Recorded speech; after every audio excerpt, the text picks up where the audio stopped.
தீயாக இருக்கும் ரஜினி மற்றும் அமீர் கான் காட்சி. கூலி குறித்து கசிந்த சூப்பர் தகவல். வைரலாகும் வீடியோ. லோகேஷ் கனகராஜ் இயக்கத்தில் உருவாகி இருக்கும் கூலி படத்தில் பாலிவுட் சூப்பர் ஸ்டாரான அமீர் கான் கௌரவ தோற்றத்தில் நடிப்பதாக தகவல்கள் வெளியாகியுள்ளது. இந்த நிலையில் அமீர் கான் சுமார் 2 நிமிடங்கள் வந்து தலையை காட்டிவிட்டு போகும் நட்பாக கதாபாத்திரத்தில் வரவில்லை என்ற தகவல் கசிந்திருக்கிறது.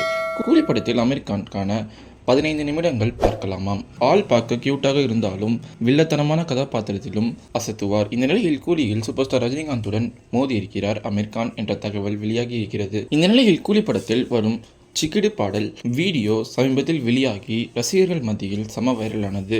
முன்பெல்லாம் ரஜினி அறிமுக பாட்டு அவ்வளவு பவர்ஃபுல்லாக இருக்கும். ஆனால் சிக்கிடு பாடலை பார்த்தாலும் பவர்ஃபுல்லாக இல்லை, கேட்டாலும் ஈர்க்கவில்லை, வைபே இல்லை.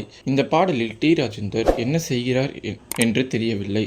இதற்கு டி ராஜேந்தர் வராமலே இருந்திருக்கலாம் என பலரும் கூறி வருகிறார்கள். ஆகஸ்ட் 14ஆம் தேதி ரிலீஸிற்கும் கூலி படத்தில் தேவா என்னும் கதாபாத்திரத்தில் நடித்திருக்கிறார் ரஜினிகாந்த். தலைவரை லோகேஷ் கனகராஜ் படத்தில் பார்க்க ரஜினி ரசிகர்கள் ஆவலுடன் காத்துக் கொண்டிருக்கிறார்கள். கூலி படம் ரஜினியின் கெரியரில் அதிக வசூல் செய்த படமாக இருக்கும் என நம்பப்படுகிறது.